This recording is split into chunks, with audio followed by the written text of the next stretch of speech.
Dans 5 semaines, je m'envole pour New York et quelques jours après, ce sera l'Aerox. Honnêtement, je suis beaucoup plus confiante qu'avant par rapport à l'Aerox.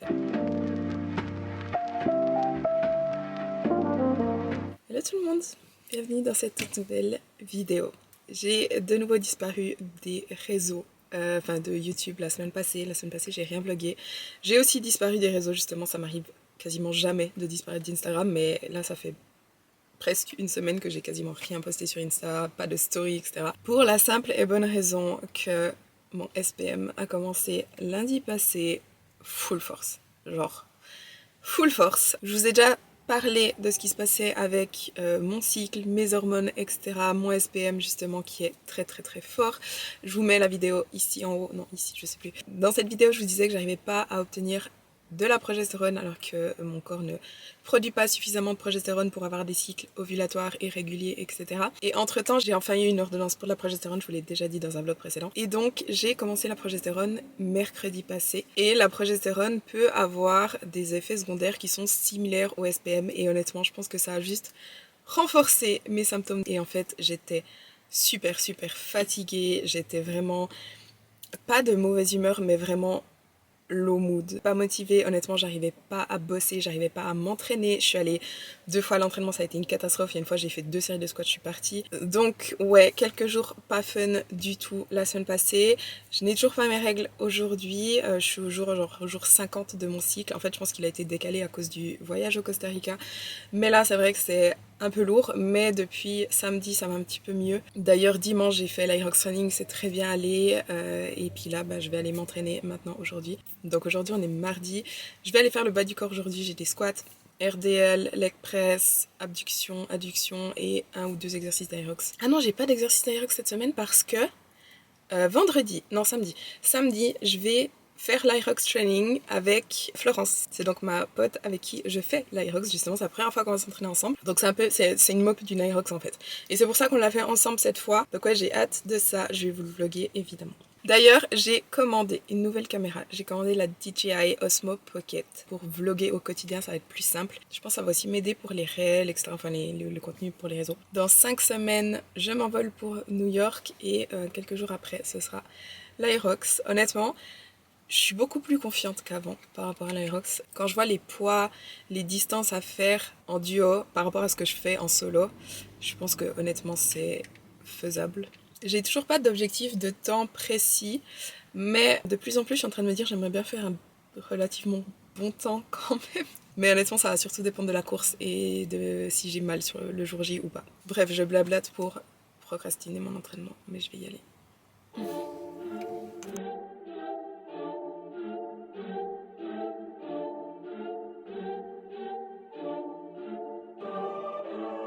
Hit the scene and it's all green. On go, we ain't never doing small things. Being fitted for the crown, cause we all kings. If you know you got to shine, let them people know it's time for the show. Hit the scene and it's all green. On go, we ain't never doing small things. Being fitted for the crown, cause we all kings. If you know you got to shine, let them people know it's time for the show. Built to thrive, ain't just here for the ride. Don't know how I caught this stride, but since then it been live, I'm up early. Cause I ain't missing the shot when I'm worthy. I've been chasing rings, they only want in the jersey. Yeah, slimmer than after the Benjamin versus unlimited. Blood in this ink, I've been hemorrhaging. Take me to imaging. No, they can't mess with their energy. That's why I'm finna be taking the game to new levels. Just peep how I'm sending it. I put the music up first and competition come last. Repetitions beat them beyond recognition. We are eons ahead. Wait till the price catch up. I always knew I'd win. It's how my life set up. Slim don't fold. Probably bumping some old in the whip. Game sold from the people much older out here. Keep patience in your calling. We'll reach you, but you probably prolong it if nobody can't teach you. But back to this greatness unfolding.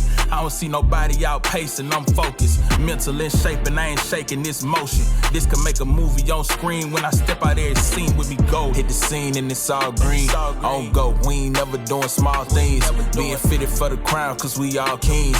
If you know you got to shine, let them people know it's time for the show. Hit the scene and it's all green.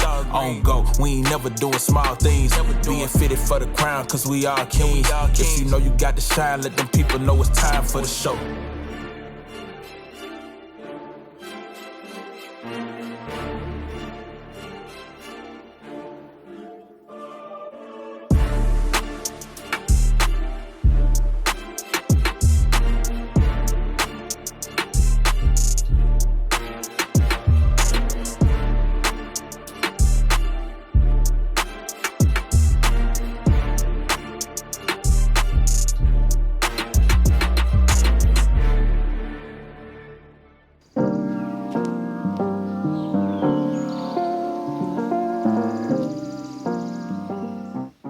Aujourd'hui on est jeudi, hier je n'ai rien filmé de nouveau.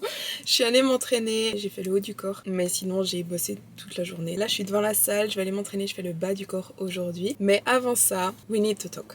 Faut qu'on parle de la trend qui est en train de revenir. Je ne pensais jamais que cette trend allait revenir et ça me tue littéralement. Ça risque d'être un petit peu brouillon parce que je n'ai absolument rien préparé, je ne scripte jamais mes vidéos. Je ne comprends pas que ça revienne.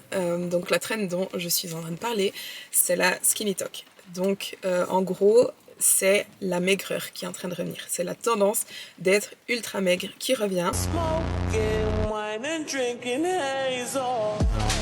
Et la skinny talk spécialement, c'est donc des TikTok. Donc skinny talk, c'est skinny, c'est maigre, et talk, c'est donc pour TikTok. C'est la trend sur TikTok justement de montrer des vidéos de type. Donc il y a plus ou moins deux types de ce que j'ai vu. La première, c'est de se vanter d'être hyper maigre et de montrer que c'est joli, j'imagine, ou limite que ces filles sont supérieures parce qu'elles sont ultra maigres.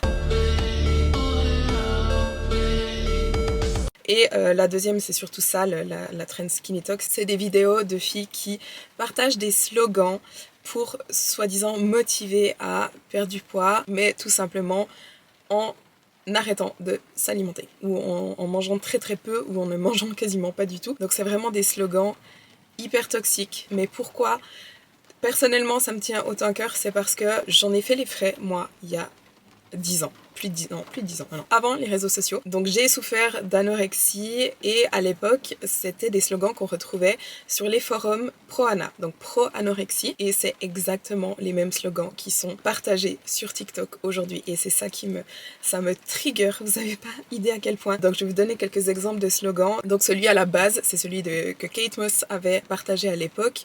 Nothing feels as good as being skinny. Donc la traduction française, ça pourrait être rien n'a meilleur goût que de se sentir maigre, on va dire ça comme ça. Mais après d'autres slogans, ça peut être If you want to be small, you eat small. If you want to be big, you eat big. donc si tu manges peu, t'es maigre, si tu manges beaucoup, t'es gros.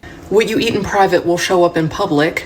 Donc ce que tu manges en privé, ça va se voir en public, donc en gros ça va se montrer sur ton physique. Donc ouais, ça c'est un petit peu les slogans hyper toxiques qui sont le plus partagés.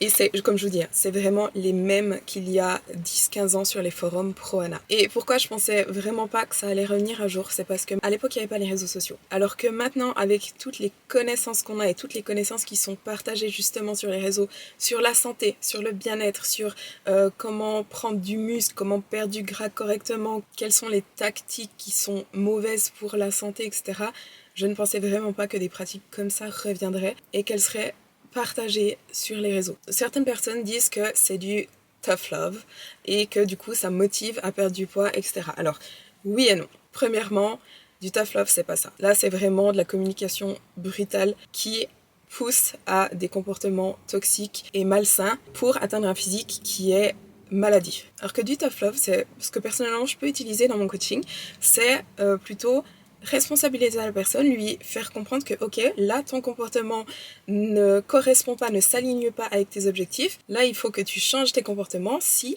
tu veux effectivement être en bonne santé, perdre du poids, construire du muscle, mais tu vas pas atteindre tes objectifs en ne faisant pas de sport et en mangeant que du fast-food. Donc ça c'est du tough love, c'est dire la vérité quand la personne a besoin de l'entendre, c'est ok, là ce que tu fais ça va pas, on fait les choses différemment. Donc c'est être direct mais sans avoir ce côté culpabilisant. Et donc, si des personnes ont besoin d'entendre ce genre de discours ultra culpabilisant pour se motiver, c'est qu'il y a un souci. On devrait être motivé à perdre du poids justement pour prendre soin de sa santé, pour être en meilleure santé, pour mieux s'alimenter, pour avoir de l'énergie, pour être en forme, pour construire du muscle, se sentir mieux dans son corps mais aussi dans sa tête, pour améliorer son bien-être, pour mieux vieillir. Et là, ça fait vraiment tout l'inverse. Là, il y a vraiment ce message que, tout d'abord, t'es grosse. Peu importe ton poids, peu importe ton physique, de toute façon, t'es trop grosse. T'as aucune valeur parce que tu manges. Et il y a vraiment cette culpabilisation de manger, tout simplement.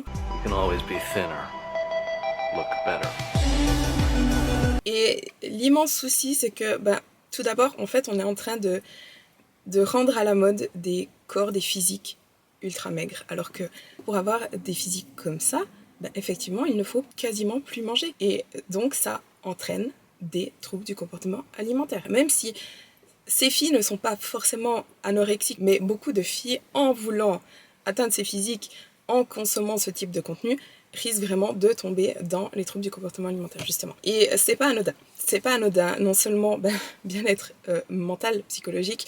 Là, je vous parle en expérience personnelle. On se sent, mais on est misérable. Intérieurement, on est misérable. Au niveau santé mentale, c'est absolument catastrophique et dévastateur, mais aussi en termes de santé physique, physiologique. Ne pas se nourrir assez, être en sous-poids, avoir un taux de masse grasse trop bas, ça a des conséquences à court et à long terme. Donc non seulement sur l'énergie, sur l'humeur, sur le sommeil, sur la digestion, sur la peau, sur les cheveux, sur les hormones. Ce n'est pas pour rien que j'ai des problèmes de cycle depuis des années. J'ai été anorexique à la fin de mon adolescence. Ça a des conséquences sur le reste de ma vie. Encore aujourd'hui, j'ai 31 ans, j'ai encore des conséquences aujourd'hui, d'autant plus après avec mes preps pour mes concours, où là aussi, j'étais ultra mec, j'avais des muscles, mais sinon, j'avais plus de gras. Et ça a des conséquences sur la santé hormonale. Ça peut avoir des conséquences quasiment à vie, ça peut avoir des conséquences sur la fertilité. Et c'est pas rien. D'autant plus que ce type de message s'adresse directement généralement à des jeunes filles qui partent d'une situation vulnérable d'un point de vue de leur estime d'elles-mêmes, de leur image corporelle, de leur relation avec la nourriture. Et donc elles sont d'autant plus à risque. Et ces filles peuvent même avoir un poids tout à fait normal actuellement, une composition corporelle tout à fait saine, et se sentir trop grosse et se dire ok, je suis trop grosse, faut que je perde du poids, et vont du coup utiliser des méthodes ultra malsaines pour perdre ce poids.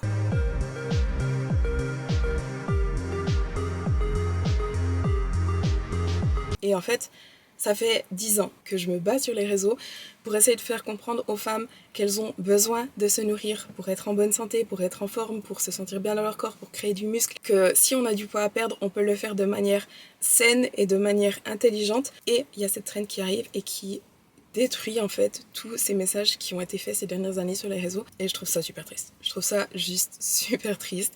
Donc c'est pas ma petite vidéo ici qui va changer cette trend, mais j'espère quand même, voilà, juste un petit peu élever les consciences par rapport à ça. Si vous êtes dans une situation qui vous fait souffrir par rapport à votre image corporelle, par rapport à votre relation avec la nourriture, si vous êtes tenté de ne pas manger pour être plus maigre, si vous avez l'impression d'être toujours trop grosse alors que vous ne l'êtes pas, n'hésitez pas à demander de l'aide. Faites-vous accompagner, il n'y a aucune honte à ça. D'ailleurs, dans ma team, donc dans la team Fit by Stay, on a une psy. Donc si vous avez besoin, vous pouvez booker une séance avec elle. Il vous suffit d'aller sur fitbyclub.com, je vous mets le lien dans la barre de description, remplir le formulaire et vous allez recevoir les infos par mail. Et si vous voulez perdre du poids de façon saine, construire du muscle, vous sentir bien dans votre corps, dans votre tête, vous sentir forte, etc. N'hésitez pas aussi à faire une demande de coaching avec moi ou avec une autre coach de la team. Là aussi, c'est le même lien. Mais s'il vous plaît, ignorez cette trend skinny. C'est absolument horrible. J'ai fini mon petit TED Talk, j'espère que c'était pas trop brouillon. Et d'ailleurs, en parlant de manger assez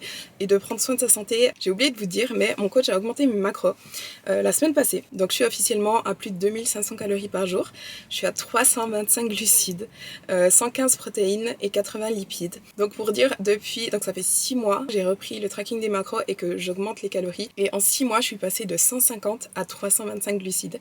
Et mon poids est stable. Je suis toujours entre 66 et 67 kilos depuis le début quasiment. J'avais perdu un tout petit peu au début. En tout cas, niveau composition corporelle, j'ai un petit peu moins de gras. Vraiment pas beaucoup. Et là, le but, c'est encore de continuer à augmenter. Mon coach pense qu'on va pouvoir arriver en tout cas aux 3000 calories et plus de 400 glucides. Donc je me réjouis de voir ça, d'autant plus que là, la progestérone me donne faim. Vous n'avez pas idée à quel point j'ai faim. Ça fait longtemps que ça m'était pas arrivé comme ça.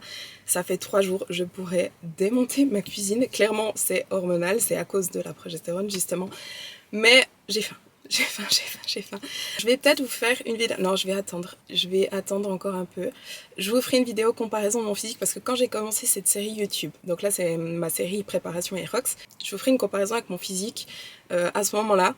Et mon physique, je sais pas exactement quand je la ferai. Soit je la fais à la fin de ma préparation à Aerox, justement, ou alors je la ferai quand on arrêtera d'augmenter les calories et on fera une légère perte de poids à un moment donné. Je sais pas quand exactement. Je pensais qu'on ferait après l'Aerox, mais étant donné l'état de mon cycle actuel, je suis pas sûre que je vais faire un déficit calorique aussi vite, donc je vais peut-être attendre encore un peu plus longtemps et donc je vous ferai la comparaison physique à ce moment-là. Mais je vous assure, mon physique il n'a pas changé alors que je suis passée de 150 à 325 glucides. Sauf que j'ai pris le temps de le faire. Ça s'est pas fait en 3 semaines, comme je vous dis ça fait 6 mois. J'ai pris 6 mois là pour augmenter jusqu'à maintenant et on va encore prendre quelques mois pour augmenter encore plus que ça. Donc ouais, c'est un processus lent mais clairement ça en vaut la peine. J'étais juste en train de mettre des stories, je suis toujours pas allée m'entraîner mais j'ai encore quelque chose qui me vient en tête là. Hier soir, j'ai eu un petit peu une réalisation, je me suis dit, peut-être que c'est juste mes hormones qui parlent, c'est peut-être juste mon SPM qui, voilà, enfin bref, m'impacte. Mais je me suis dit que je crois que j'ai plus envie de créer du contenu en fait. Et c'est peut-être pour ça que mes vlogs YouTube sont plus autant détaillés qu'avant, qu'à l'époque. Aussi sur Insta, aussi, enfin là, de manière générale, parce que parfois pas, hein, parfois pas du tout, mais assez souvent, je me force un peu parce que déjà je prends plus autant de plaisir qu'à l'époque, justement à cause de ce genre de trucs. Dans le sens où ces contenus-là, ça me fatigue en fait, ça me fatigue. Et des fois je vois absolument pas l'intérêt de créer du contenu quand il y a ce genre de trucs sur les réseaux. Et ça je vous l'ai déjà dit plein de fois, les réseaux sociaux me fatiguent. C'est du business, c'est du bullshit, c'est du paraître. Et hier soir je me suis dit mais en fait je crois que j'ai plus envie de créer du contenu, c'est plus quelque chose qui m'anime autant qu'avant, on va dire, qui est aussi exciting pour moi qu'avant. Et en fait, je suis juste en train de me demander est-ce que vraiment j'ai envie de continuer à faire ça, mais je me sens plus tellement alignée en fait avec ce que je fais, pour être honnête. Pas mes coachings. Sauf que si j'ai plus de présence en ligne, j'ai plus de nouveaux clients. Si j'ai plus de nouveaux clients, j'ai plus de coaching. Donc voilà. Après, j'en ai déjà un petit peu parlé sur les réseaux. Je pense que vous le sentez aussi un petit peu. Mais ouais, voilà, je voulais juste dire ça. Ça n'a pas de but, mais... Bref, je vais m'entraîner.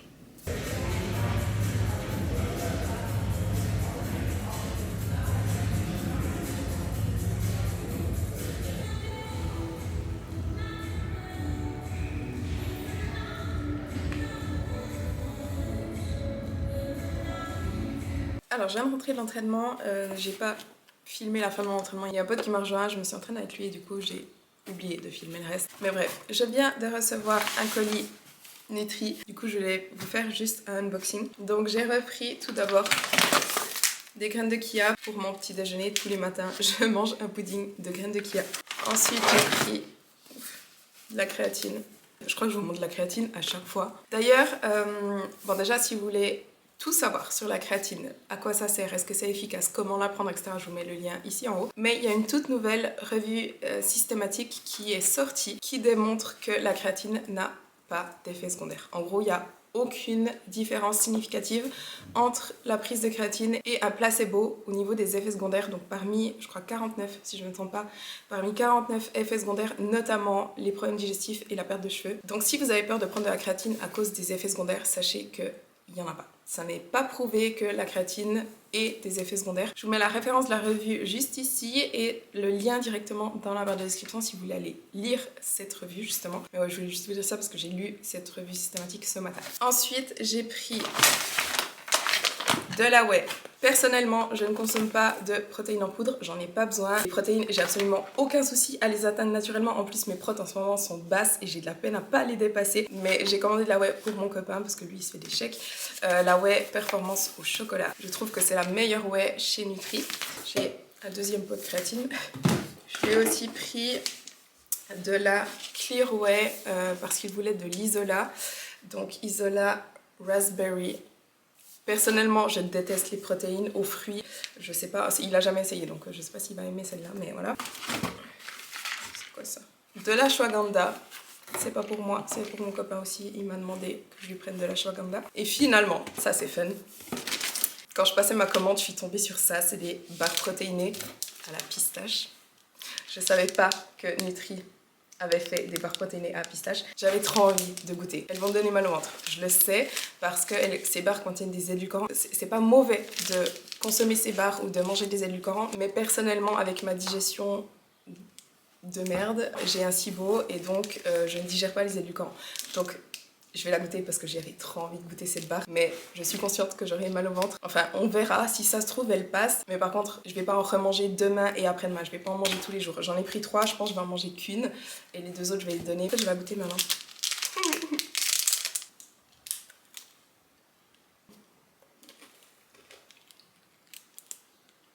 Je vais pas vous mentir, je m'attendais à mieux.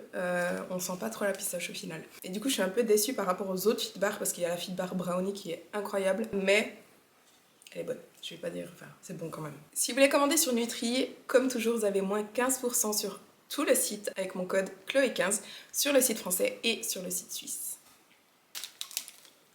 La deuxième bouchée est meilleure en fait. Plus je la mange, plus je trouve qu'elle est bonne. À savoir.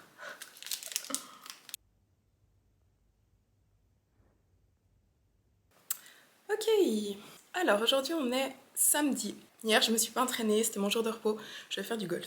Mais aujourd'hui c'est l'Irox Training Day. Je ne suis absolument pas réveillée, j'ai la tête dans le cul, j'arrive pas à me réveiller aujourd'hui.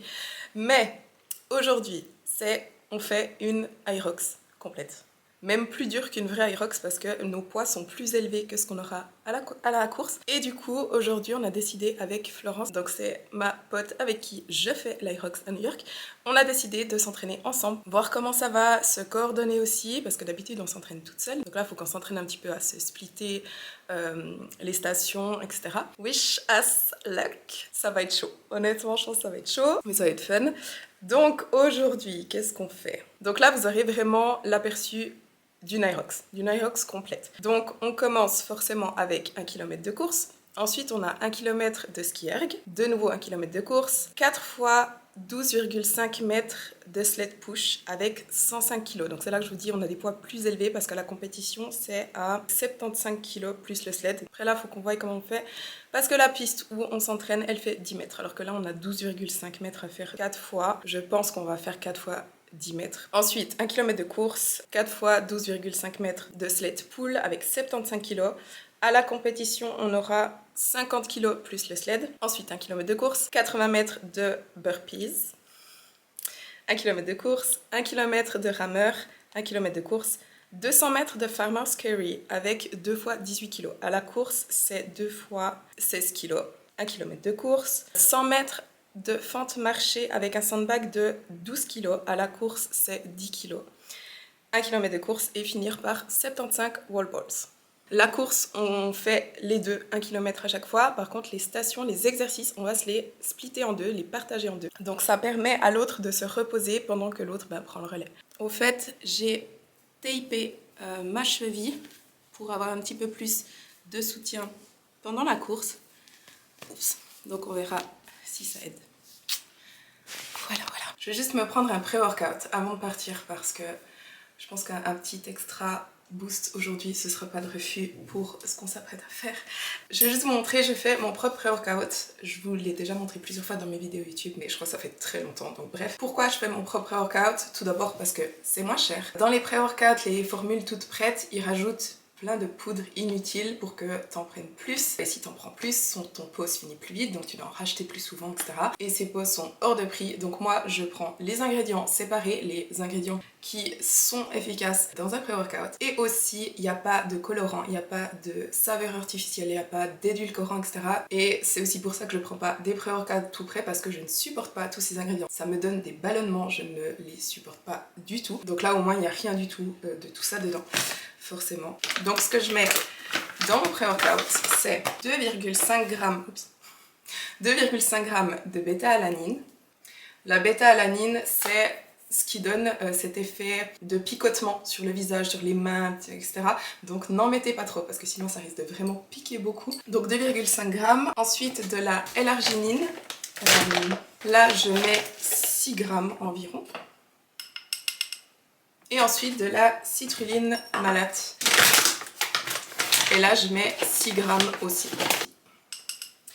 Et finalement, optionnel, là je vais en mettre un tout petit peu, j'ai déjà bu du café aujourd'hui, de la caféine, c'est ça qui donne vraiment l'énergie. Mais si vous entraînez le soir par exemple, vous pouvez tout à fait faire ce mélange ici sans rajouter de caféine. Si vous vous entraînez après 14 h, je vous conseille de ne pas mettre de caféine. Et là le dosage ça dépend un petit peu de vous. Là j'ai des caps de 200 mg de caféine, je ne mets jamais une caps entière.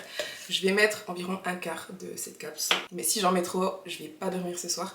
Déjà avec ça, souvent j'ai de la peine à dormir le soir, donc c'est pour ça que je prends vraiment pas souvent des pré-workouts. Vraiment quand je sais que j'ai un entraînement très lourd par exemple, ou quand je suis vraiment fatiguée, ou quand je fais un Irox training comme aujourd'hui. J'ouvre la capsule en fait, j'en mets juste un petit peu, ok. Ce qui est bien avec ces caps, c'est que je peux les refermer Comme ça, je perds pas le reste. Je le remets dans mon pot et voilà. Honnêtement, c'est pas bon, hein. Enfin, ça a pas vraiment de goût. Pardon. Voilà, et en général je le prends environ 30 minutes avant mon entraînement. Là j'en ai pour 20 minutes de route, on va un petit peu parler avec Florence, on va faire le setup, etc. Donc là, je le prends un petit peu plus tôt aujourd'hui, c'est pas très grave, mais en général 30 minutes avant.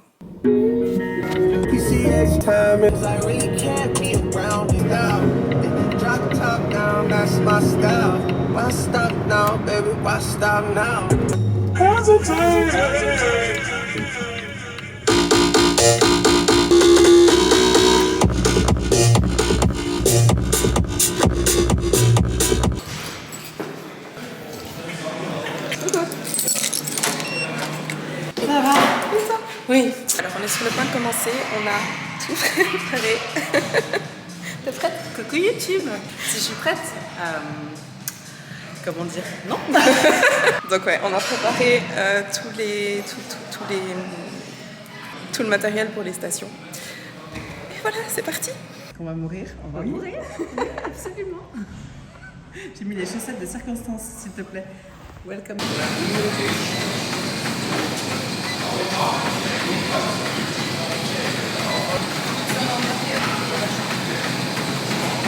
Toi aussi tu stresses?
On vient de faire les 7 poules.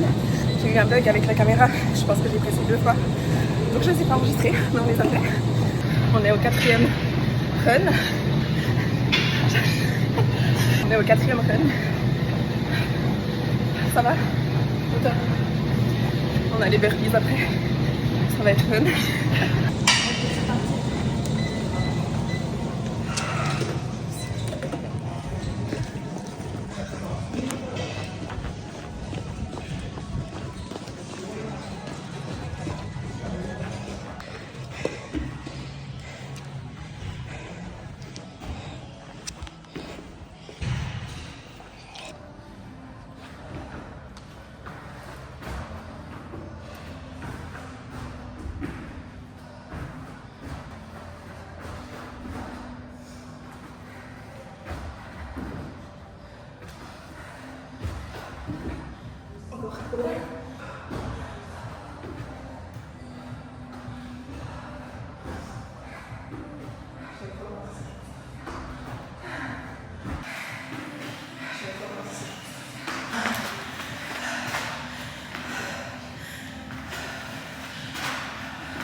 Quelle idée de merde.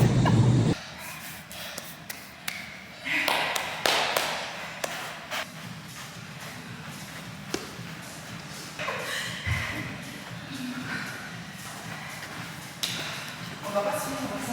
Et là on va lâcher le 16. Allez, tu vois. On va plier ça en deux.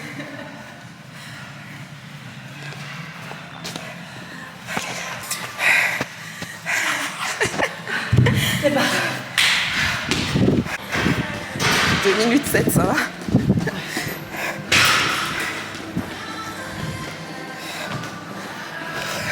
Avant-dernier run. Et là, à chaque fois, on va attendre que ça s'allume en plus. Hein. Ouais. Fente, un run, wall balls, c'est fini. Ça va. Oups.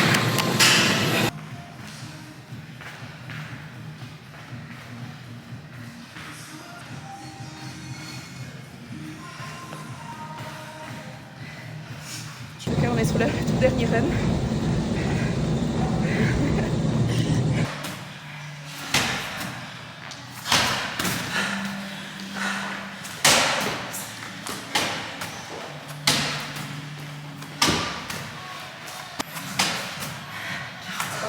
Oui, vas-y.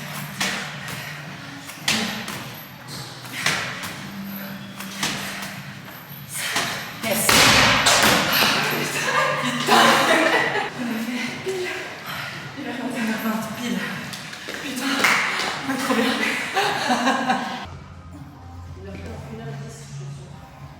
Alors on vient de terminer, on l'a fait en 1h20. À la course, je pense qu'on va faire un petit peu moins que ça.